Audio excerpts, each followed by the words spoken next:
Tomorrow Never Knows with me, Bob Wilson, and Sir Warren Brown of the Beatles Kingdom. Monkees author Fred Velez joins us in the Beatles Kingdom. And Fred's going to talk Monkees, Beatles. He even has a Kiss anecdote and a ton of other things, a lot of goodies in there. Everybody's got something to hide except for the Beatles and Monkees, and Fred's going to tell us all their secrets. But first, our sponsor, Beatles Magazine, is a publication with 370 plus million visitors in all their pages, read by thousands of fans around the world every day. Beatles news updated daily, 24 hours, audio, video, photos, interviews, even contests, additional materials, and more. Follow Beatles Magazine, the most complete online coverage, 24 hours a day. And how many days a week, fellas? 8 days a week. All A right. lot of it. That is really good. All right. So, welcome to the show, Fred. You know Warren? Hi, Fred. How you doing? And welcome to the show. And that was great. I enjoyed that. It's my pleasure. Hi, guys. How everybody out there in Beatle land? Hey, it's Fred Velez talking to you. Excellent. So tell the listeners a little bit about yourself. You're a man of many different talents. Tell us about some of them. Okay, well, so I'm an actor, a writer, and I've been very involved with the Monkees for close to over 40 years. I was the original MC of the early 1980s Monkees conventions. I was a writer for Maggie McManus's wonderful Monkey Business Fanzine, which lasted from the late 70s into the early 2000s. I was involved in lots of monkey projects, including helping Davy Jones on one of his books. And I wrote a book about the Monkees in 2014 called A Little Bit Me, A Little Bit You, The Monkees from a Fan's Perspective, which chronicles my experiences as a monkey fan, as well as the experiences of other fans who have contributed their stories to the book as well. And I'm currently in the process of writing my follow-up to this book, and so we can talk about that as well, guys. Most definitely. So you mentioned like the book that you have under your belt already that was yours. Tell us about the first one. The first book, A Little Bit Me, A Little Bit You, The Monkees from a Fan's Perspective. For years, a lot of people who I've known have told me, look, Fred, you've done so many things with the Monkees. You did stuff with them. You worked at the conventions and other things. Says you should be writing a book about the Monkees. And I always said, yeah, you're right, I should. And for one reason or other, I never could find the time before. And then sadly, Davy Jones died in 2012, which devastated many fans. And it was then I decided, now is the time to write the book, while I have these memories to share. So I started writing my memories down and putting in photos from my collection, and then I put out a feeler for other fans to send in their monkey stories so they could tell about their experiences with the group. And I got some really wonderful stories in that first book, including one from David Alexander, who's in the Monkees band. He's performed with Davy, Mickey, and Peter in their solo projects, and also part of the Monkees touring group. So I got his story in there. I got Denny Solazzi from the band, The Characters, who they got known in the monkey circles by being the house band at the 1986 Philadelphia Monkees convention. So, and when the book came out, a lot of people really enjoyed it. I got some really nice notices on places like Amazon, and I'm very grateful and appreciative that people did like the book. And then after the book came out, they started saying, "Well, Fred, when are you going to do the second book?" So, oh no, another one. So I've been working on and off it the last couple of years, and I think once I get it all put together, I think hopefully people will like it too. And I'm asking for folks again to submit their stories. The twist on the second book will be that I want to get stories from fans from around the world. So it could be from Japan, Australia, Brazil, England, anywhere, whatever stories the fans around the world have, I want to try and include them all in the book, including updates, my own updates, what's been going on since the last book came out. Now, you also were involved with some fanzines. Can you tell us about that? Yeah, fanzines. The one that I'm very proud to have been associated with was Maggie McManus's Monkey Business fanzine, which I mentioned was lasted from the late 1970s into 2002, I believe. And she was like the internet. Her magazine was the internet before the internet happened. If you wanted to get the latest monkey news, you got it off on Maggie's magazine. And I was a writer for that fanzine, and I put together reviews and concert reports and other events that happened monkey-wise that I attended. I put down my opinions and thoughts on like releases at the time, like the latest albums or singles by Davy or Michael Nesmith. And it was a great magazine, and as I mentioned, it was the internet for monkey fans before the internet happened. But once the internet came to play, Maggie felt that her fanzine wasn't needed anymore because now you can get news, any kind of news, Monkees, Beatles, whatever, instantly now. So the fanzine had served its purpose, and she retired it in 2002. It's deeply missed by many fans, and we'll always thank Maggie for helping to get the ball rolling on that. Now, you traveled up to Pennsylvania, I believe, and you got to go to Davy Jones's residence, and he had you helping him with research because you know so much about the Monkees.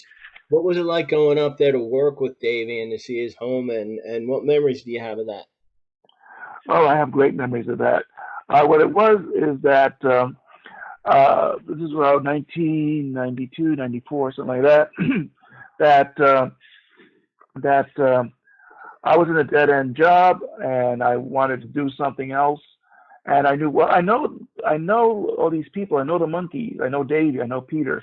I should talk to them and see if I can do something for them. So I sent a letter to Davey saying, look, I'm looking for some kind of, work. If you need an assistant or anything like that, let me know. I'm available.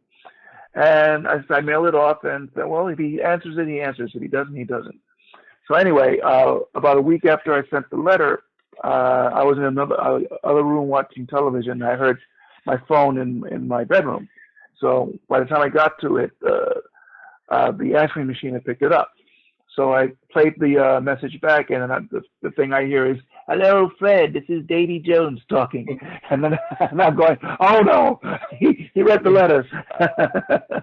So I composed myself and called him back, and I told him what was going on. And he said, "Well, I'm working on a second book of mine, and if you want to help do a little research on it, you can come over to my place in Beavertown, Pennsylvania, where he was living at the time." So we made arrangements for me to get down there. His business partner, Alan Green, who was co-writing the book with him, picked me up at the airport, and he drove me over to his house, and he talked to me and he told me what him and Davey had in mind. And then he got a phone call, and he says, "Oh, Fred, it's Davey. He wants us to come over now." So we drove over to Davey's house in Beavertown, and Davey invited me to his house, and he gave me the rundown of what he had in mind. So he said, "You'll come tomorrow with Alan, and we'll see what we can do." So I stayed overnight at Alan's place, and the next day we went to Davey's place in Beavertown, and he met us, and he offers us tea and all that. And then we went to his living room, and he pulled out this big trunk. And he said, "Now, Fred, I want you to go through this, and if you see anything that the fans might like that could be put into the book, just pick it out and show it to us, and we'll decide." So he takes the trunk out, he opens it up.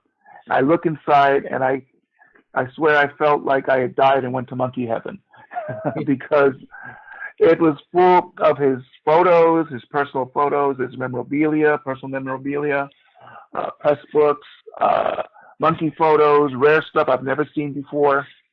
And I was like, oh my gosh. So I'm going through this stuff.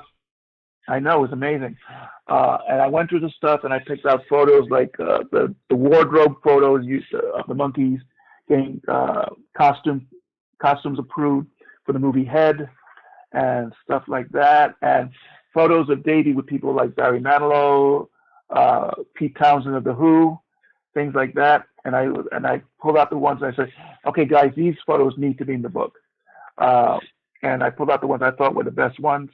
Alan said, Fred, can you put together all the catchphrases from the Monkees TV show? We want to incorporate them into the book as well. So I got busy doing that as well. Like the stuff like, oh, you must be joking, or isn't that dumb stuff? Say the Texas Prairie Chicken, sayings like that. I listed them all out, and the book eventually came out. It's Davy's book is called Mutant Monkees Meet the Masters of the Multimedia Manipulation Machine. Long title. It's by Davy Jones and Alan Green. The book, sadly, is out of print now, but you can still find copies on Amazon and eBay. So, and I have a credit in that book. I had done some research for it.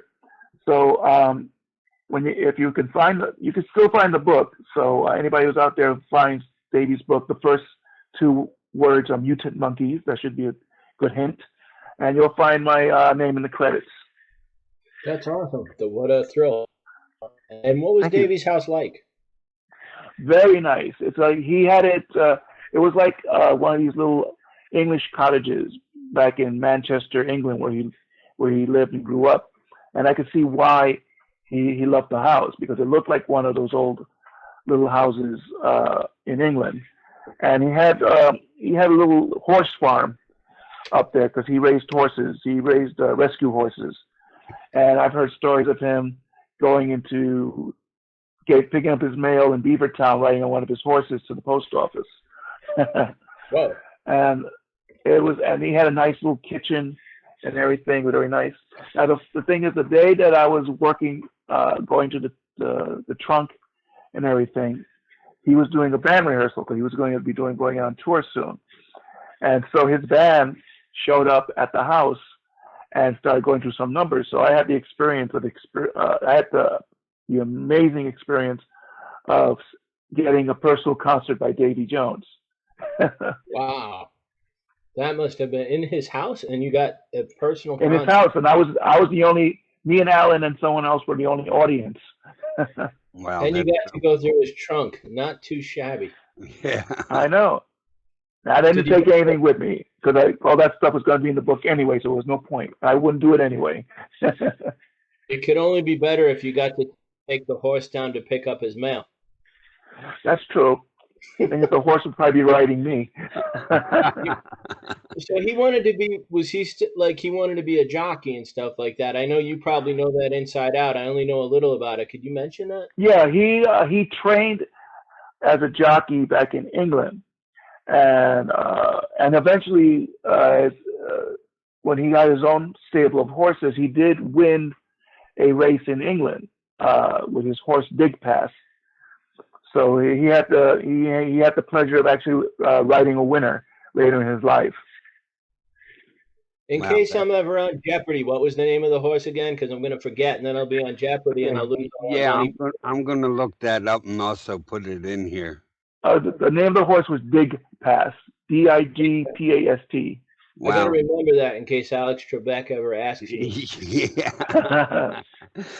Hey, he was short enough to be a jockey, so he was. That was one of the prerequisites. Right. He was shorter than me. I'm 5'8", and Davy was 5'4", so I towered over him just by a few inches. Right. You mentioned to me before someone named Bill Chadwick, and he sounded like an interesting person in the Monkees world. Who is Bill? What can you tell me about him? Bill Chadwick, he's a longtime friend of the Monkees. He worked with Michael Nesmith in the pre-Monkee days. They were in a couple of bands together. And then when the monkey thing happened, he auditioned like the other guys did, and he's actually in some of the screen tests that you could find on YouTube or in the Monkees Blu-ray set, and on the Bob Rafelson and Bert Schneider movie box set as well. And you'll see Bill Chadwick in there. Bill had written some songs with Davy, like If I Knew and French Song and You and I, which is on the Instant Replay album. And he also wrote the song Talking to the Wall, which Michael Nesmith had covered in his solo career. And Bill had also written a Monkees book with Maggie McManus and Monkees collector Ed Riley, called I can't remember the book. I can't remember the name right now. Sorry about that. But they wrote this book, which was really great, and it included some photos that I had contributed to the book as well. So I have the book handy over here. Just give me. Oh, okay. The book is called The Monkees, A Manufactured Image, by Bill Chadwick, Maggie McManus, and Ed Riley. Okay. Is that book? I guess it's on Amazon. That book. That's a good one. Unfortunately, that's another book that went out of print, but you can still find copies if you can still find copies like on Amazon and eBay. So if you search out there, you can find it. It's called, again, The Monkees, A Manufactured Image. Well, if you endorse it, it must be a good one, and I hand off to Sir Warren. Thank you. Okay, and like I said, I contributed to that book as well. Oh, excellent. Okay. Awesome deal. And thank you, Bulldog. Fred, I'm going to digress a little bit, and I want to go back to what you said earlier about your friend's Fanzine magazine. You said that after the internet that kind of went out. Have you ever thought about starting up that fanzine again on the internet? No, because personally, no, because I don't think I have the patience, whatever you want to call it, to do it. Maggie was able to do it, and it took a lot of her time. I don't think I'd be able to do something like that. Besides, like I said, there's so many outlets out there for any kind of news, Monkees, Beatles, whatever, right. that people can just click a mouse or tap on your smartphones and get that information instantly. So there's really, there's still fanzines out there like Beatle Fan and things like that are out there that provide a lot of in-depth. And that's the reason why I brought it up, because this show is sponsored by Beatles Magazine, and that's just like a fanzine type deal for the Beatles. And I can't see why that wouldn't work for the Monkees as well. Oh, well, it did work for many years with Maggie, but like I said, because of the internet, the fans can get their news instantly. So it's, unless they want to get something more in depth, I could see where a magazine comes in handy. Maybe somebody out there who has the time and resources to really focus and concentrate on that, maybe they can do it. So whoever you are out there, do another magazine. All right. All right, Fred. You also seen some of the Beatles in concert. Can you tell us about those shows?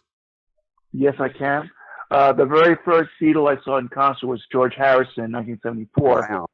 It was from the only tour he did in his solo career in the United States, because I know he did shows in Japan and in England, but he stopped touring the United States in '74 because it was called the Dark Horse Tour, and that was the one where he got laryngitis, and his voice literally was hoarse on many of those shows. I saw him December 20th at Madison Square Garden, and I liked it. Yeah, I enjoyed the show.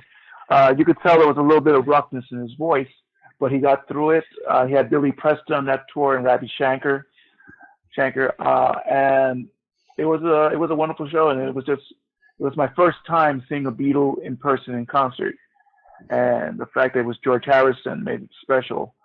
Yes. In 1978 and 79, I got to see and meet John Lennon in front of the Dakota those times.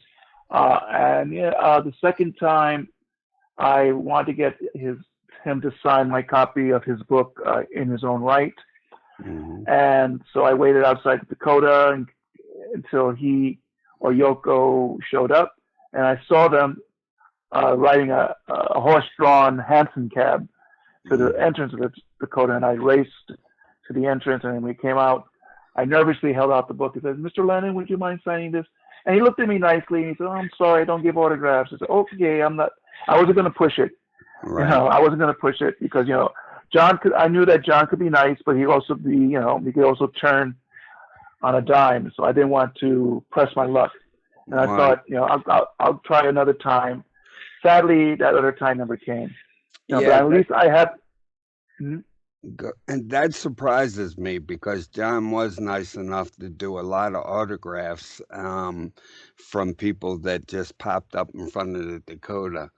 And that surprises me. He didn't sign that book for you. I know it would have been nice, but like I said, I wasn't going to press it. And I'm sorry I didn't try again later on because we all know what happened. But at least I have that memory of actually meeting him, speaking to him for a minute. Right. Do you have any pictures? Not with John Lennon. Okay. I have one picture with Ringo Starr. Okay. And that's when he was promoting his Vertical Man album and also the VH1 Storyteller CD. Okay. And he did that at the Tower Records that was at Lincoln Center. And that was across the street from Lincoln Center.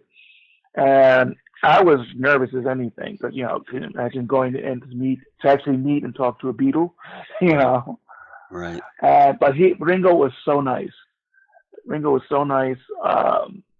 He put you so at ease. The minute I was in front of his table, the first thing he did was hold out his hand to me, and we shook hands. Right. And I didn't even think about that. He just said, "Hi, how you doing?" Pulled out his hand, and we shook. And I think he could tell I was nervous, and he just wanted to put me at ease.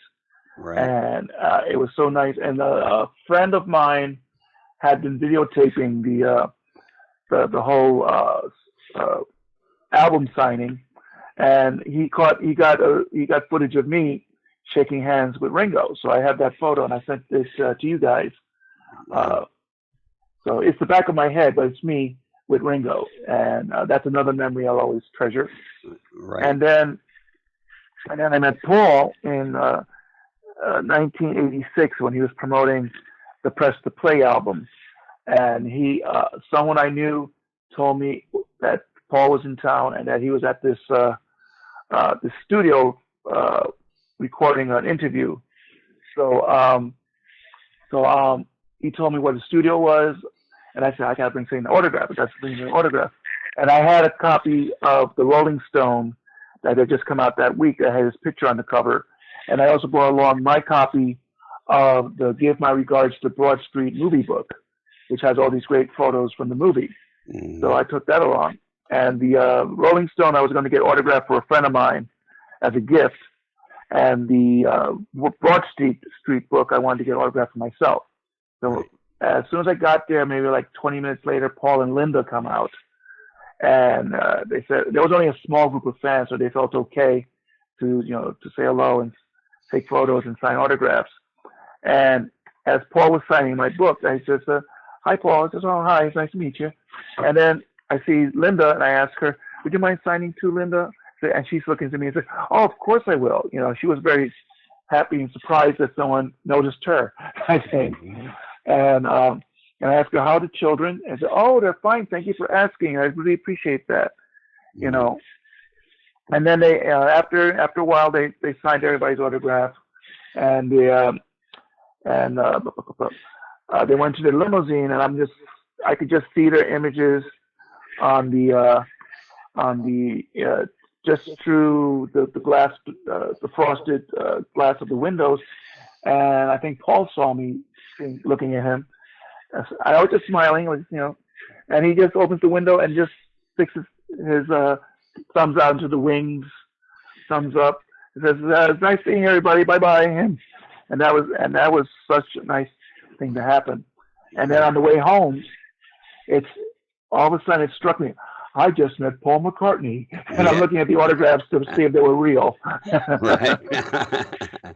Yeah, that's amazing. Just being that close is very nice. I never got that close to him before, and that would be awesome for me. Now here's something. I had another encounter with Paul McCartney. I've seen him in many concerts, and I used to work at the New Amsterdam Theater, which Disney, the Disney organization, owns and lease out, and that theater had Mary Poppins the musical and currently Aladdin the musical. So I was there during working there while Mary Poppins was there. I was an usher, and I was in the orchestra level. And I know of a spot in the New Amsterdam Theater, a sort of a secret door, where they usher in celebrities from the back, and just bring them to their seats immediately, and have security nearby because it's somebody like really important. So I'm in the area near that door, and all of a sudden I see all the security guys going to the door. Oh, somebody important is coming in. So they all come back. I see a person in the center of the group of security guys, and I realize it's Paul McCartney. Wow. And this was when Kisses on the Bottom came out. Okay. And so as Paul's passing me by, I'm standing there going, "Be professional, be professional, be professional." And at one point, I was with the head security guy on the aisle that Paul McCartney was sitting in. So just keep an eye on him. And I could see Paul from the back. And I just kept my eyes on, just make sure nobody bothers him. And I said, yes, sir. Yeah, that'd be cool. So I had the experience of actually being Paul's bodyguard. Wow, that would be cool. What did your friend think about the Rolling Stone magazine autograph? Oh, she loved it. I got it for her for her birthday. Now, she had actually gone on one of Charles Rosenay's Liverpool trips. So she was in Liverpool at the time that Paul was in New York. So I gift wrapped the present and everything. So when I saw her, she unwrapped it all. When she saw the autograph, the picture and the autograph, she couldn't believe it. Right. Yeah, that would be awesome. I would appreciate that if you would send me one. No, I'm only kidding. Well, unfortunately, I have a Rolling Stone copy too, but it's not autographed. I do still have my Broad Street book, and I ain't parting with that unless I absolutely necessarily have to. I know, I understand that. Well, rumor has it that you've seen the Monkees almost 100 times. Describe some of your memories from the show for us. Well, the first time I saw any of the Monkees in concert was 1976 when Mickey and Davy toured with Tommy Boyce and Bobby Hart, their songwriters, as Dolenz, Jones, Boyce, and Hart, and they played a club called the Riverboat, which was located at the foot of the Empire State Building. And I went to see that show with my sister Cookie and my friend Jerry Beck, who's now a well-respected animation expert.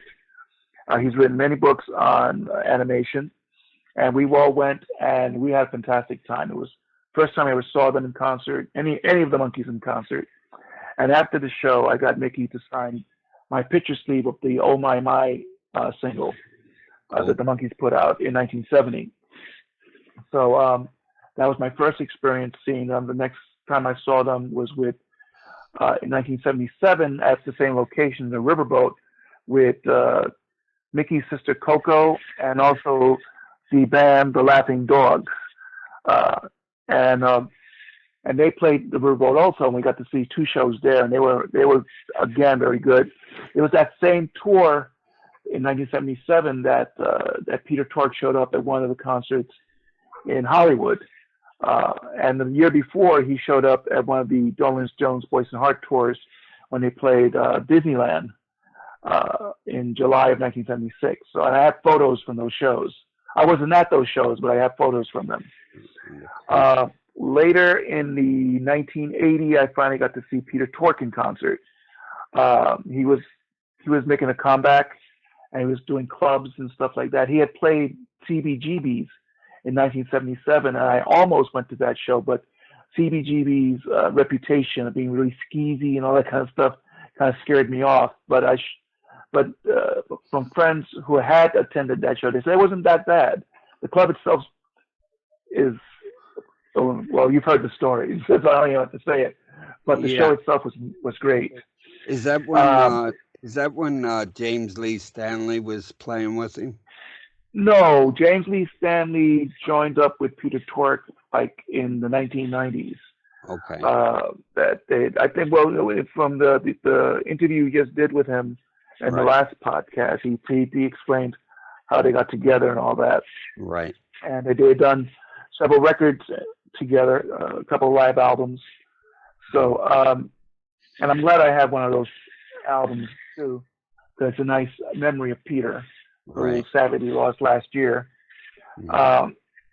And Peter Tork was the first Monkee I actually got to know personally. Davy was the second one. When Davy appeared on the Uncle Floyd show, and Peter appeared on the Uncle Floyd show several times. I'm sure there's a lot of people out there who don't know what Uncle Floyd was, but it was a great local comedy show, a sort of a takeoff of the old time kiddie show host type show, cartoon shows like Chuck McCann, who passed away a couple of years ago, Bob McAllister, Soupy Sales, people like that used to do. So Uncle Floyd was sort of like a spoof or a parody of that type of show. And the funny thing was that a lot of music people loved the show, like the Ramones showed up on that show, Paul Simon, the guys from Monty Python, the Smothers Brothers, David Johansen. Bon Jovi made their TV debut on the Uncle Floyd show. And Peter Tork appeared on the Uncle Floyd show several times. And I knew the guys at the Uncle Floyd show, and one of the cast members invited me to the studio when Peter Tork showed up. And I got to see Peter again there. And I actually had camera time with Peter, Uncle Floyd on the show. There's one of the shows I came with a Monkees album and a Monkees hand puppet, stuff like that. And Peter was bemused, but he enjoyed it. He had a good time, and we had some pictures taken afterwards. And it was a fun time, and Peter enjoyed the Uncle Floyd show. He made several appearances on that show, and he always had good memories about it. Right. And Davy in 1984 showed up at the Uncle Floyd show. That happened through Maggie McManus as well, because Davy was coming to New York in 1984 to talk over some business deals, and she was able to arrange some bookings for Davy Jones in New York. He showed up on the Regis Philbin show. He showed up on Today's show, and through me, he got on the Uncle Floyd show because I knew the guys at the Floyd show. So I was there that day that Davy was there, and there's a photo of me that I sent you of me and Davy Jones on the set of the Uncle Floyd show together. Right. And it was years later that, and this was 1984. This was 2 years before the big 1986 20th anniversary reunion tour that put the Monkees back on the map. So I was there before the resurgence happened. Wow, that's great. We hear Mickey's coming to Pennsylvania. You're in Pennsylvania, is that correct? Yes, I am. I live in Red Lion, Pennsylvania. It's a very nice little town, very quiet. Much different than living in New York City. Oh, Big yeah, difference. I'm sure. but it's very nice. I really like it here. Go ahead. Go ahead. I'm sorry. No, okay. So Mickey is going to be at, let me see. I've got my little calendar here. Would you be in attendance for that show? Yes, I will. Mickey will be at the Sellersville Theater on February 22nd. He's going to do 2 shows there. That's in Sellersville, Pennsylvania. And he's doing a 3 o'clock show, which I'm attending, and he's also doing an 8 o'clock show. So anybody who goes to the 3 o'clock show, I'll be there, and you want to say hello, I'll be more than happy to say hello. If you want to bring a copy of my first Monkees book, I'll be more than happy to sign it. Oh, that's great. That'd be good. I like to get one of your books too, autographed. Okay, so we can make a deal. Yeah, I'll talk to you after the show about that. Okay, just to let people know, my book is available on outlets like Amazon as both a print book and as a Kindle, and is also available as an ebook on Apple iBooks. Awesome. And also Barnes and Noble Nook as well. Right. Well, speaking of Mickey, I know he's going to be at the Beatles on the Beach in March. What else is he up to these days? Do you know? Yes, in April he's getting together again with Michael Nesmith to do another Monkees tour, the Mike and Mickey show. Mm-hmm. So that will be in April. They're playing mostly the shows in California and the West and some of the Western states. So if you go on like the Monkees page on Facebook, or Mickey's page, or Michael Nesmith's pages on Facebook, they'll have all the information on there when the tours are going to be, or where they'll be playing. Wow, that's great. Good information. I thank you for that. Also in April, there's going to be the release of a new Monkees live album, which features Mike and Mickey from the tour from the previous year, from last year and the year before. So, and that's that's going to include most of the songs, if not all of them, from the last couple of Mike and Mickey shows. Wow. Yeah, that'd be great. And when's that due out? It's due out in April. I think April 2nd it's due out. Wow. So keep an eye out, folks. Check Amazon. Check all your outlets. Rhino Records is the one that is putting it out. Great deal. Great information. Thank you on that, because I like to check it out myself. I have one more question, then I'm going to hand it off to the Bulldog and let him bark a little while. How did you mentioned KISS earlier. How did you come to work for KISS? And can you tell us about any KISS shows you have seen?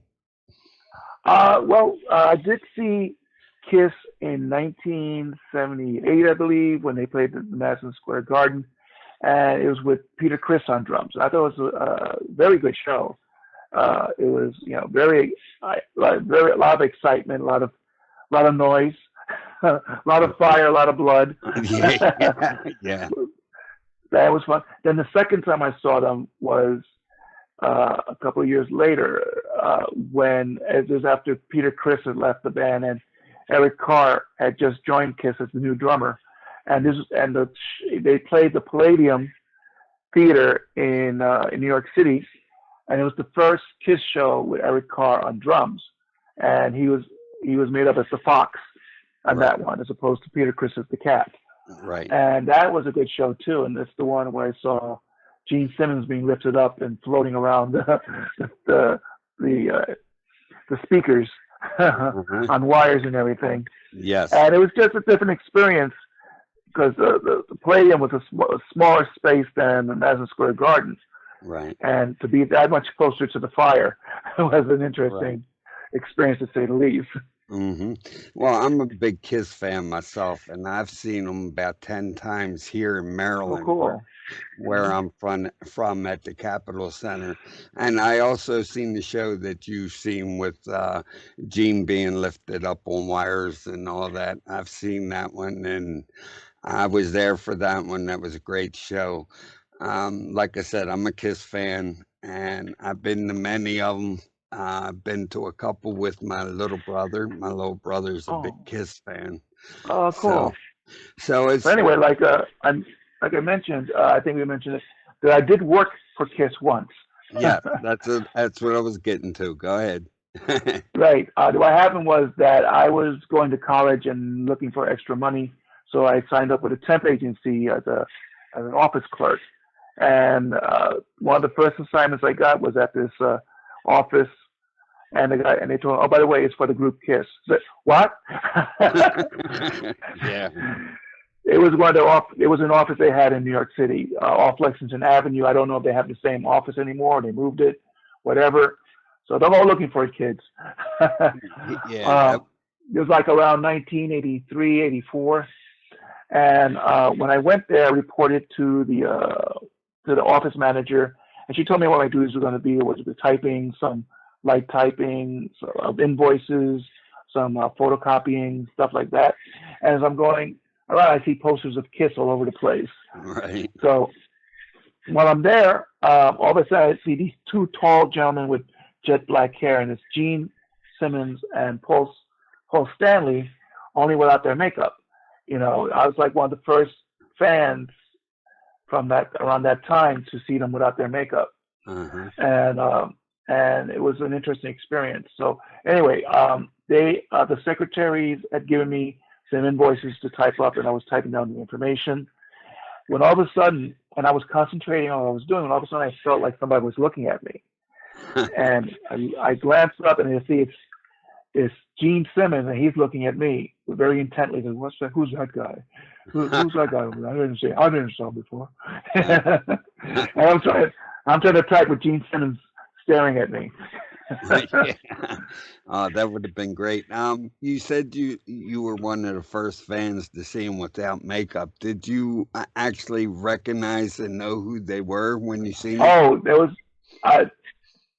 they were like what, 6 feet tall, each of them, right? And with jet black hair. Yeah, I guess I kind of surmised it was them. Right. Yeah. Plus, Paul Stanley, he only had the star in his eye, so you could probably figure out it was him. Right. You know. Right. And Gene, just his glare alone told me that was him. Yeah. All he would have had to do was stick out his tongue. Well, you didn't have to stick out his tongue. All you had to do was just look at you, and you knew it was him. Right. Yeah, he does have a stare. He can. Oh yeah, it's very intimidating. But yes. But I understand that he is very nice guy to know. Yeah, I hear he's a marketing genius, and well, I know he's a marketing genius. Just look at what he's done for Kiss. So, but yeah, on his. Well, I have a friend. Well, I have a friend of mine. I think you might know him, Ken Mills, who's known as the Podfather. Right. Yeah, he was able to get somebody put together a GoFundMe for him to get one of Gene's waltz. Right. And it was because he couldn't afford it himself at the time because he was going through some health issues. And so everybody chipped in, including myself, for him to get a vault. And I'm glad he got it. And he got to be there when Gene was there and Ace Frehley. Right. So that was excellent. I'm glad, and he deserved it. Ken definitely deserved it. And now I'm going to hand it off to the bulldog. He's growling in the background, and I don't want him. I don't want him to bite me. So it's all yours, bulldog. You've been, to so many conventions and working in them and things. Is there anything we haven't mentioned that's a really good memory that you might want to bring up? Any anecdotes, Oh, I have so many memories. It's hard to pinpoint one. I had the pleasure of introducing all three Monkees on stage separately, not together, but separately on stage at the 1986 Philadelphia Monkees convention, which was part of the 20th anniversary. And it was such a pleasure to bring on first Peter and then later Mickey and Davy, and they all had a ball. They all had fun. And Mickey, you could tell he was very nervous. He was very nervous about it, because he had never done a convention like that before. And Davy hadn't either, but Peter had done the 1982 Monkees convention that Charles Rosenay mentioned in the last podcast.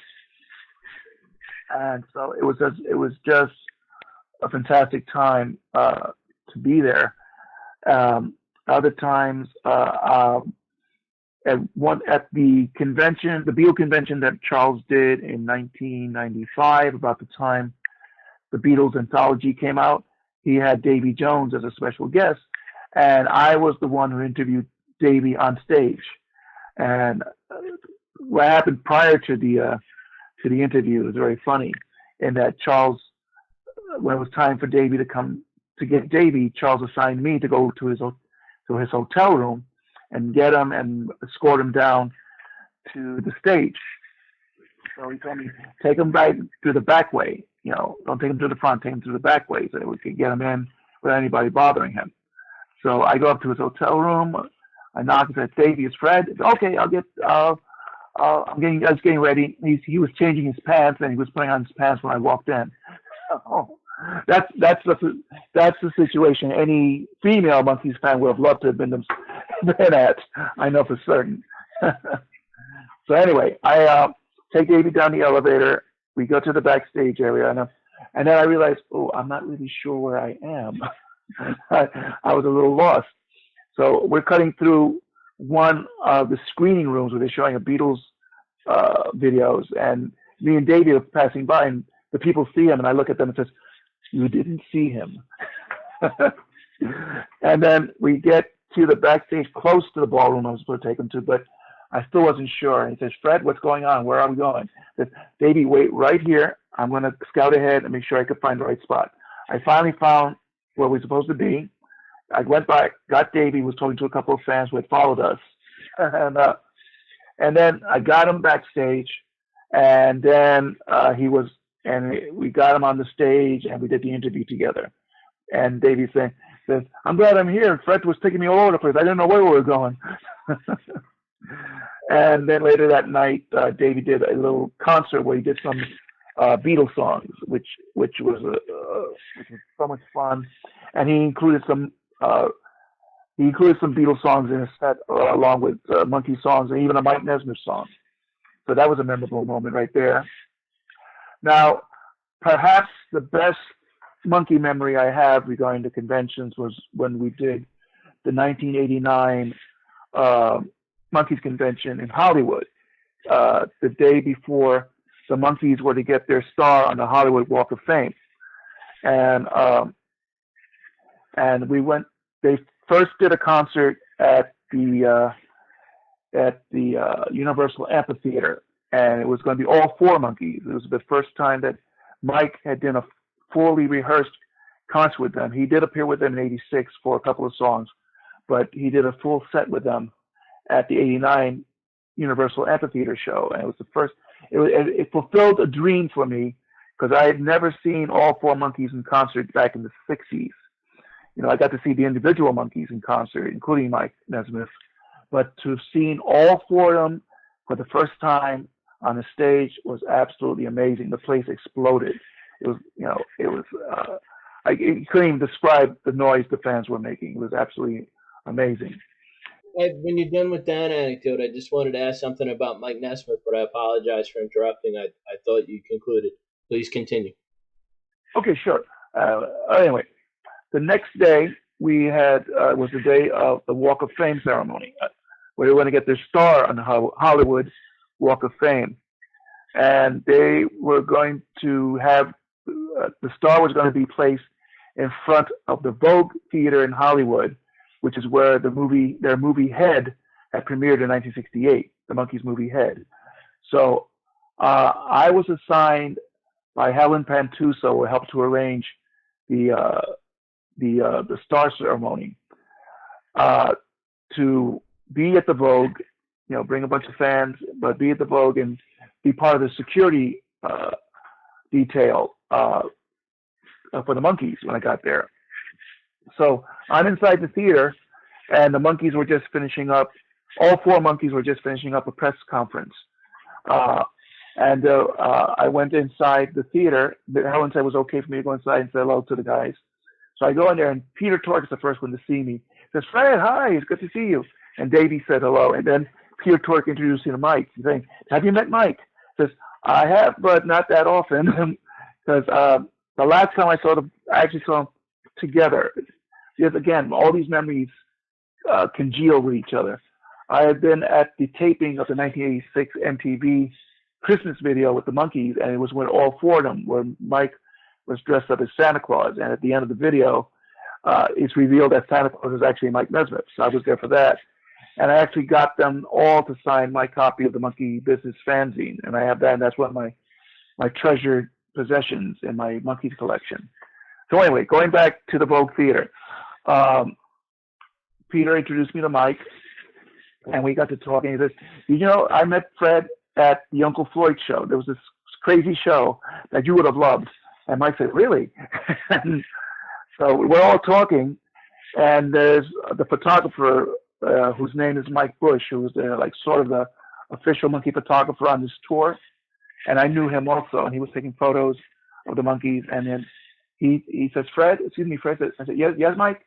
He says, I'm sorry, but you're in the photograph. I said, oh, I'm sorry. And I start to move away. Then all of a sudden I feel someone grab me by my arm and pull me back in. It was Peter Tork. Peter Tork pulled me back in. He said, Fred, you are in the picture. So that's how I get that picture of all with me, with all four Monkees, with a smile on my face that says, it's like I'm saying, I cannot believe I'm in this picture. And there's a gentleman in the back. There's a gentleman in the background named Laurie Haley, who was part of the Monkees band. And so it's me, the Monkees, and Laurie Haley in the background. And that's a treasured possession of mine. I have it framed.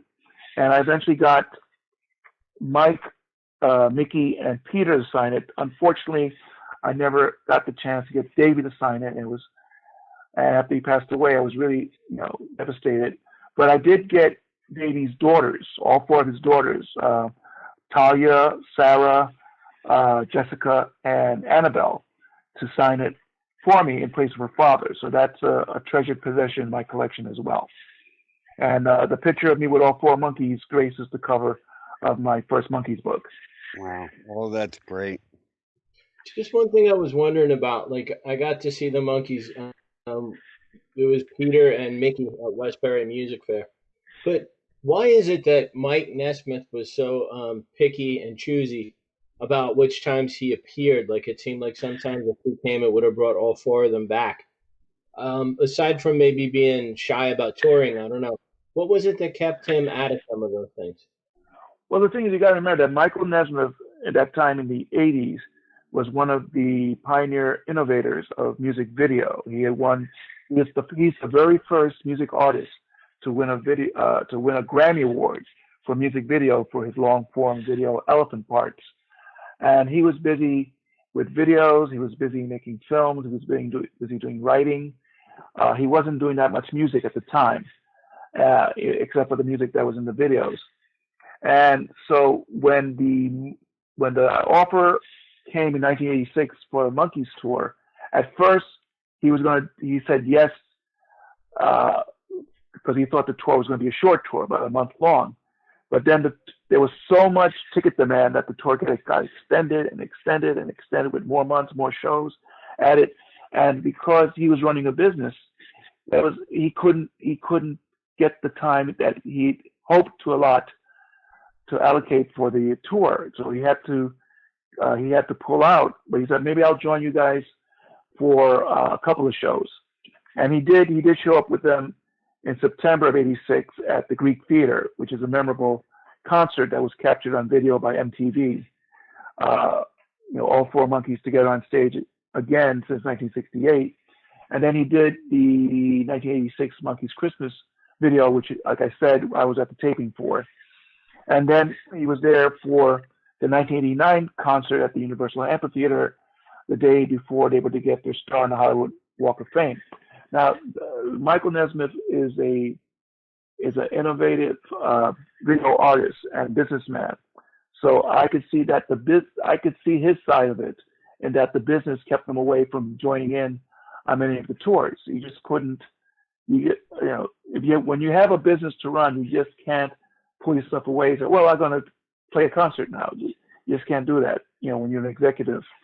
So that's one of the reasons that he couldn't join them. Also, in He did join them in 1996, 97 to do the Just Us album, and the British leg of the 1997 Monkees tour. He toured with them in England. But the Monkees, the British critics are very cruel. Unfortunately, they're very nasty, and they did some really terrible write-ups of the Monkees. And Mike, I think, saw these write-ups and he said, "I don't need this," and he pulled out of the American leg of the tour.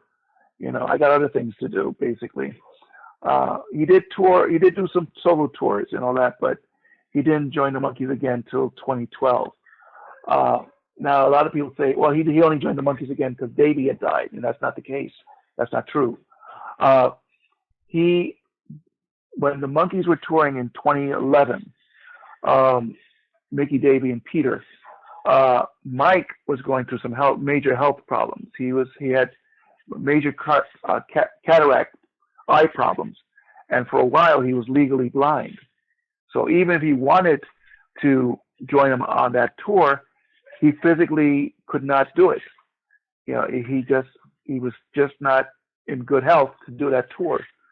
He managed to do, when his eyesight was getting, after an operation, an eye procedure, he was getting his eyesight back, and to test the waters a bit, he did do a tour, not a tour, he didn't do a tour, he did a club appearance just to test the waters, to see if he could get back in the swing of things. But if you see, the video of him after the tour, you can see he was very frail. He was still recovering from his illness and all that, and he needed help. He needed to get help to get into his car and everything. So for health reasons is one of the reasons he didn't join them in the 2011 tour. And there were plans for all four Monkees to tour in the 2012 tour to help celebrate the anniversary at the time of the album Head, to do a concert that would feature, Headquarters, the Headquarters album, to do a tour to celebrate the Headquarters album. So there were plans underway in early 2012, which included Davy Jones. They were just finalizing everything. And then sadly, Davy died, from the heart attack on February 29th, 2012, which shocked everybody. And so after they had gone through a period of mourning, Mike said we should go on with this tour. And they made it partly a tribute to Davy Jones. I don't know, did you guys go to any of the 2012 Monkee tours and shows? I didn't see. I saw them later. I just saw Peter and Mickey at Westbury. That's about 4 years ago, 3 years ago. Okay, I went to the 2012 tour, which had Mike, Mickey, and Peter, and it was an amazing tour. It was an amazing show. I saw 2 of the shows on that tour, and both times they did a very touching and respectful tribute to Davy Jones at the tour. They had his dancing scene from the movie Head of the song Daddy Song, in which Davy's vocals were from the track, but the band played the music live, and they were synced up to Davy's vocals. So that was incredible, and then they had the fans join in on Daydream Believer at the end of the show, saying this song is no longer ours. This song belongs to you guys now, to the fans. And they invited, on each show on the tour, they invited a fan to come up on stage to take Davy's place and sing the song with them on stage, which was such a nice gesture. And I have a couple of friends who actually got to do that, to go up on stage and sing with the Monkees on stage on Daydream Believer. So, and 2 of my friends, like I said, got to do that. One was Jaya Sharma. She got to do that at the Beacon. And the funny thing with Jaya, the year before, she was at the 2011 Monkees tour, Monkees show at the Beacon, the same theater. And Davy was, on stage doing the song Someday Man. Now, Gaia had to go take a bathroom break. She had to. And she got up while Davy was on stage and started heading down the aisle. Davy saw her and said, "Hey, you, where you going?" And he jumps off the stage, grabs her, and they start dancing in the aisle. And there's a great picture of Jaya with Davy Jones, where the look on her face was absolutely priceless. Yeah, you can't that as a memory. That's it. And that's her story is in my first Monkees book. Now the thing is, a year later, she attends the Beacon show with Mike, Peter, and Davy. Mike, Peter, and Mickey, and they go to Daydream Believer, and they are going to do this segment where they pull a fan out of this audience to sing Daydream Believer, and the fan they picked was Jaya. So she's on stage and she sings Daydream Believer with them, which is amazing. Now the year before, and I have pictures of this, Jaya is with Davy, and she's wearing a shirt that says "I love Mickey." So at this show, in which she gets to sing on stage with Mickey and Peter and Mike, she's wearing an "I love Davy" shirt. So it came full circle, and both those stories of hers are in my first Monkees book. And my other friend, David Levin. Remind us of the I'm title. sorry? Remind us of the title of the book. The book? Oh, yeah, my book, A Little Bit Me, A Little Bit You, The Monkees from a Fan's Perspective, by Fred Velez, Amazon, Barnes & Noble, Apple iBooks. Go out a buying frenzy, folks. Everywhere. You know, on February 8th, Charles Rosenet was on the show. I know he's a friend of yours. There's going to be a special tribute. I know you said you can't make it that day, but it's going to be in Connecticut, and it's going to remember Peter. Could you tell us about that? Yes. Well, Charles told you about it with James Lee Stanley. James Lee Stanley is the special one of the special guests at that show. And yes, it's going to be in Connecticut. All the information you could find on Charles's Facebook page, on his Little Bull Productions page, and it's going to be a lovely tribute to Peter. I wanted to go, but unfortunately, because of health reasons, I'm not able to. I had major surgery done a couple of years ago, and I'm still pretty much recovering from it. So I just can't do the trip. It's not feasible at this time. My prayer I wish him, my friend. Oh, thank you very much. You're So I told Charles I would help what I can for the tour. I mean, not for the tour, for the convention. And I did take a special greeting, which Charles is going to play at the convention. You know, so even though I can't attend the convention personally, at least I'll have a chance on video to say hello to everybody. Oh, that's neat. And you know, you talked about gaining submissions for your new upcoming book. Have fans want to send you stories so that they can maybe you know, participate? How can they reach you and send those their anecdotes to you? They can write to me at my business email, which is fred@fredvelez.net. And you could send your submissions there. It could be whatever stories you have about the Monkees, whatever memories you have of Davy Jones and Peter Tork, whatever photos you want to share. I promise I will give credit to everybody who sends submissions for the book. As soon as the book is ready, I'll let everybody know that it's available at the outlets I mentioned. And I hope that that I do the book, this book justice, because is that a Monkees pun? I'm sorry? Is that a Monkees pun? You want to do it just us? That could be. Sure, it's a pun. It's a pun, folks. Right, right. fred@fredvelez.net. Okay. Okay, and also I have a blog on the monkees.net website where I write reviews. I write upcoming events like Charles's Peter Tork tribute convention and other things.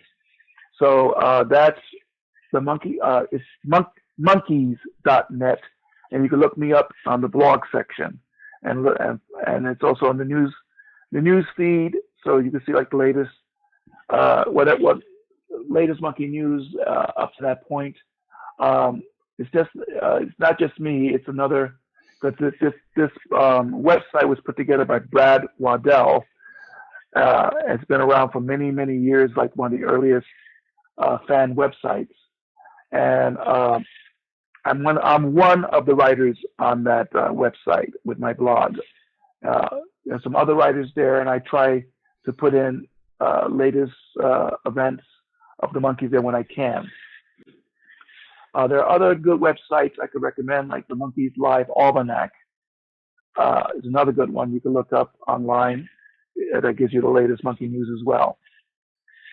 Great deal.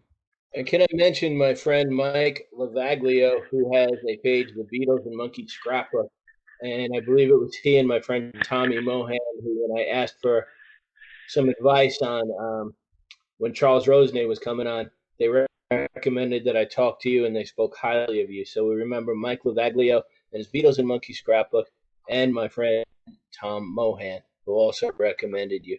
Now, we have a tradition. After I ask a Facebook page or something people can go to find you too, besides the email, we usually close the show by singing the Beatles song, The End. Will you be willing to be a trooper and participate?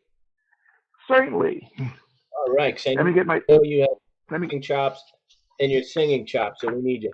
But do you have a Facebook page people can find you? Yes, I have a Facebook page. I'm on Facebook. You can just type up my name, Fred Velez, and you should be able to find me. Look for any...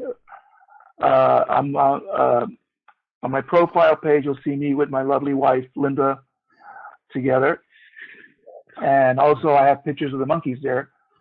So if you look me up on Facebook, you should be able to find me. Also, I had two separate Facebook pages. Monkey Fan Book is one of them that's help promote my monkey books. So it's Monkees Fan Book, and also Davy Jones and Peter Tork a remembrance page, which is dedicated to both Davy Jones and Peter Tork. It was originally the Davy Jones remembrance page, but after Peter passed away last year, I dedicated it to both of them. Good deal. Mm-hmm. So you want to get singing The End a chance with us? Certainly, of course I can. Let me just get myself together here. Oops. Well, start it off. You can do the middle, and then we'll finish it off or to close out the show. Thank you for being here, and thank you for your support. Yeah, thank you very much, Fred. My pleasure, guys. I had a lot of fun.